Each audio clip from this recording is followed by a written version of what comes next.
നമസ്കാരം. പ്രധാന വാർത്തകൾ.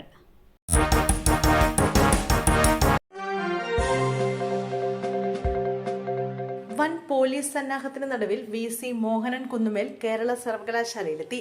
തടയാതെ എസ്.എഫ്.ഐ. പ്രതിഷേധത്തെ തുടർന്ന് സർവകലാശാലയിൽ വരാതെ വിട്ടുനിൽക്കുകയായിരുന്നു വി.സി. വന്നാൽ തടയുമെന്ന് നേരത്തെ എസ്.എഫ്.ഐ. പ്രഖ്യാപിച്ചിരുന്നു. എന്നാൽ ഇന്ന് പ്രതിഷേധമൊന്നും ഉണ്ടായില്ല.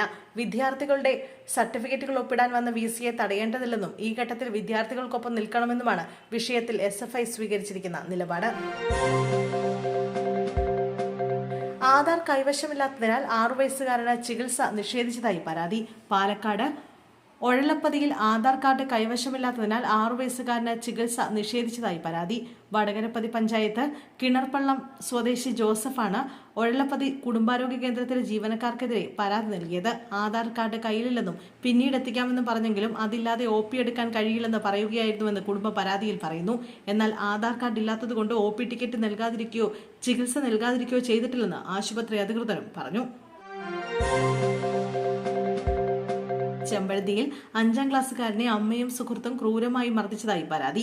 ചൂഴൽ കൊണ്ട് കുട്ടിയുടെ 2 കാലും കൈയും അടിച്ചു പൊട്ടിച്ചു. അടികൊണ്ട് നിലത്ത് വീണ കുട്ടിയെ അമ്മ അനുവും സുഹൃത്ത് പ്രണവും കഴുത്തിൽ കുത്തിപ്പിടിച്ച് വീണ്ടും മർദ്ദിച്ചു. നേരത്തെയും സമാന രീതിയിൽ ഉപദ്രവിച്ചെന്ന് കുട്ടി പറഞ്ഞു. കുട്ടി തിരുവനന്തപുരം SIT ആശുപത്രിയിൽ ചികിത്സയിലാണ്. ട്യൂഷന് പോകാത്തതിനാലാണ് കുട്ടിയെ മർദ്ദിച്ചത്. സുഹൃത്തിനെ ഇഷ്ടമല്ലെന്ന് പറഞ്ഞതും അമ്മയെ ചൊടിപ്പിച്ചു. സ്കൂളിൽ പോയിട്ട് പേടിച്ച് കുട്ടി അച്ഛന്റെ വീട്ടിലേക്ക് പോവുകയായിരുന്നു. തുടർന്ന് ചോദിച്ചപ്പോഴാണ് മർദ്ദനത്തിന്റെ കാര്യം പറഞ്ഞത്. കുട്ടിയുടെ മാതാവ് അനു, സുഹൃത്ത് പ്രണവ് എന്നിവർക്കെതിരെയാണ് പരാതി. ടെക്സ്റ്റൈൽസ് കടയുടമയും കടയിലെ മാനേജരായ യുവതിയെയും തൂങ്ങി മരിച്ചതിൽ കണ്ടെത്തി. കൊല്ലം ജില്ലയിലെ ആയൂരിലാണ് സംഭവം. ടെക്സ്റ്റൈൽ ഷോപ്പ് ഉടമ കോഴിക്കോട് സ്വദേശി അലി, പള്ളിക്കൽ സ്വദേശി ദിവ്യ എന്നിവരാണ് മരിച്ചത്. കടയിലെ മാനേജറാണ് ദിവ്യ.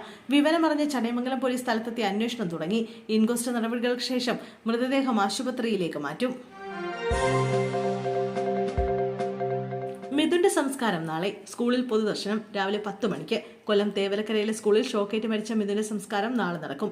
മൃതദേഹം രാവിലെ 10 മണിക്ക് സ്കൂളിൽ പൊതുദർശനത്തിന് വയ്ക്കും. ശേഷം 4 മണിയോടെയായിരിക്കും സംസ്കാരം നടക്കുക. മിഥുന്റെ അമ്മ നടപടിക്രമങ്ങൾ പൂർത്തിയാക്കി നാളെ നാട്ടിലെത്തുമെന്നാണ് ലഭിക്കുന്ന വിവരങ്ങൾ. നിലവിൽ തുർക്കിയിലുള്ള സുജ തുർക്കി സമയം ഇന്ന് വൈകുന്നേരം 6 മണിക്ക് കുവൈറ്റ് എയർവേസിൽ കുവൈറ്റിലേക്ക് തിരിക്കുമെന്നും രാത്രി 9:30 കുവൈറ്റിലെത്തിയതിനു ശേഷം 19 പുലർച്ചെ 1:15 ഇൻഡിഗോ വിമാനത്തിൽ പുറപ്പെട്ട് രാവിലെ 8:55 കൊച്ചി അന്താരാഷ്ട്ര വിമാനത്തിൽ എത്തിച്ചേരും. നാളെ 2 മണിയോടെ വീട്ടിലെത്തുമെന്നാണ് കരുതുന്നതെന്ന് ബന്ധുക്കൾ അറിയിച്ചു.